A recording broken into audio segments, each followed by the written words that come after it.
사랑하는 성도 여러분, 하나님의 평강이 가득 넘치시길 바랍니다. 오늘 우리가 함께 대할 말씀은 창세기 47장 27절로 28절에 있는 말씀입니다.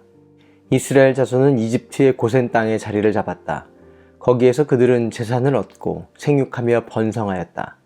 야곱이 이집트 땅에서 17회를 살았으니 그의 나이가 147살이었다.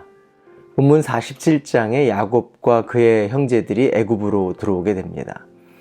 그렇게 보고 싶었던 요셉을 만나서 기쁨을 나눈 뒤에 곧이어서 그의 형제들은 바로 앞에 서게 되었습니다.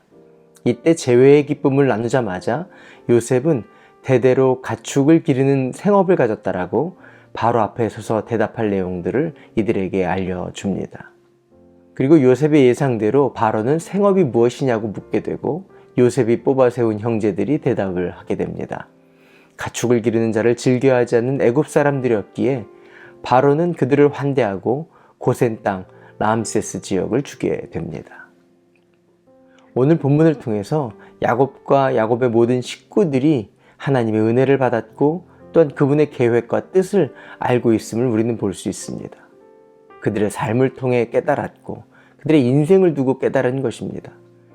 야곱은 자신의 인생을 두고 험악한 세월을 보냈다라고 말하기까지 하면서 이 하나님의 계획과 뜻을 깨달은 자입니다. 때문에 야곱의 가족들 모두가 이제는 하나님의 약속을 신뢰하고 이 일에 집중하면서 하나님 앞에 이 일이 이루어지도록 헌신하고 수종드는 인생들이 된 것을 보게 됩니다.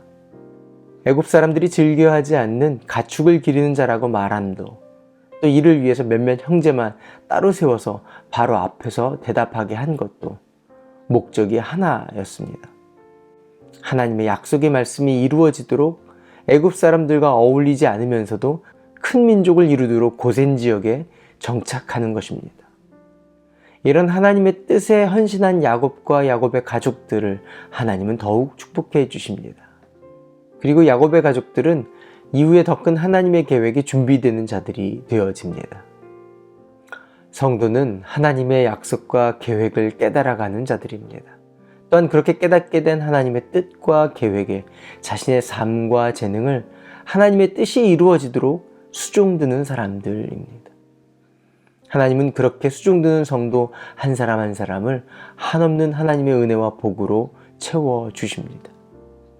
그리고 또 한 발 나아가서 성숙한 성도는 그렇게 채워진 하나님의 축복과 하나님의 인도하심에 만족하지 않고 그 복과 은혜를 다시 한번 하나님의 뜻에, 하나님의 경륜하심에, 하나님의 구원의 계획에 드려지는 자들입니다. 인생의 길이 다르고 기쁨이 다르고 가치가 다른 하나님의 사람으로 사는 것입니다. 이 일에 쓰임받는 하나님의 사람, 하나님의 가족 되시기를 바랍니다. 기도할까요? 좋으신 하나님, 하나님의 뜻과 하나님의 계획하심에 쓰임받는 하나님의 사람, 가정, 교회가 되게 하여 주시옵소서. 예수님의 이름으로 기도합니다. 아멘.